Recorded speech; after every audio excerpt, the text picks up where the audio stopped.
Have you ever ended a day feeling tired, even though nothing meaningful actually changed? Not exhausted from progress, exhausted from repetition. That was Eli Parker's life. Eli was 35 years old, a city bus driver who knew every street, every traffic light, every pothole by memory. His mornings started early, his evenings ended late, and his days blended into one long, quiet loop. Wake up, drive the same route, smile at strangers who never remembered his face, go home, eat, scroll, sleep. He wasn't starving, he wasn't desperate. And that was the problem. He was comfortably miserable. Every night around 8 p.m., Eli would lie on his couch with the TV playing shows he barely followed. His phone glowed in his hand as he scrolled through other people's lives, promotions, vacations, success stories. He told himself he deserved rest. After all, driving a bus all day was draining. But deep down, he knew the truth. He wasn't resting. He was escaping. One rainy Thursday evening, Eli's bus broke down near the city depot at exactly 6:40 p.m. Passengers groaned as they stepped off. Eli waited under a flickering streetlight while maintenance was called.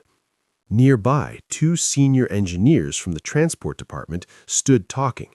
One of them laughed and said something so casually that it barely sounded important.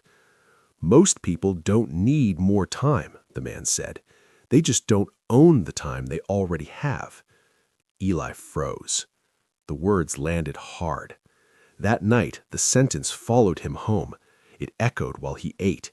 It whispered while he scrolled. It sat with him while the TV played in the background. Do I own my time? Eli began to notice something uncomfortable. Every single day, he lost 1 full hour. Not at work, not to traffic, but at home. An hour spent scrolling, an hour spent half watching shows, an hour spent lying on his bed doing nothing that actually moved his life forward. He didn't need to wake up earlier. He didn't need to sleep less. He didn't need motivation. He needed ownership. That night, Eli made a rule. From 8 p.m. to 9 p.m. every single day, 1 hour would be untouchable. No phone, no TV, no excuses. That hour would belong to his future. The first week was uncomfortable. At 8 p.m., his hands reached for his phone automatically. His body wanted the couch, the noise, the distraction.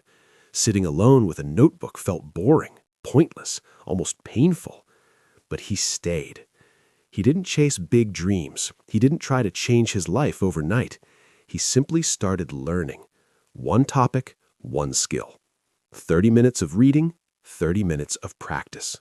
That was it. No inspiration, no excitement, just repetition. Days passed. Nothing happened. Weeks passed. Still nothing. No applause, no recognition, no visible reward. But something subtle began to change. Eli noticed he spoke more clearly. He listened better. He reacted less emotionally. His mind felt sharper. After 2 months, a fellow driver complained about a scheduling issue that caused delays. Eli quietly suggested a solution using something he had practiced during his stolen hour. It worked. Management noticed. He was invited to sit in on a planning meeting just to observe. Eli didn't brag. He didn't announce his progress. He went home that night and protected his hour like it was sacred. 1 year later, Eli no longer drove a bus. He managed routes, optimized schedules, solved problems others ignored. Same company, completely different life. One afternoon, a coworker asked him, "What changed for you?" Eli smiled. He said, "I didn't change my job. I didn't change my hours. I changed what I did with 1 hour." Here's the truth most people never accept. You don't need more time. You need to claim 1 hour and defend it. Change doesn't arrive loudly. It builds quietly, daily, invisibly. While others wait for motivation, discipline shows up. While others scroll, builders schedule. So here's the question. What hour are you wasting every day? And what could happen if you stole it back? Your future doesn't need a miracle. It needs 1 hour owned consistently. And the decision starts today. Before you go, like this video so YouTube knows it's worth sharing. Your subscription helps this message reach more people who are stuck and need hope. Subscribe for more life-changing stories every week. And drop a comment telling me where you're watching from. Let's connect.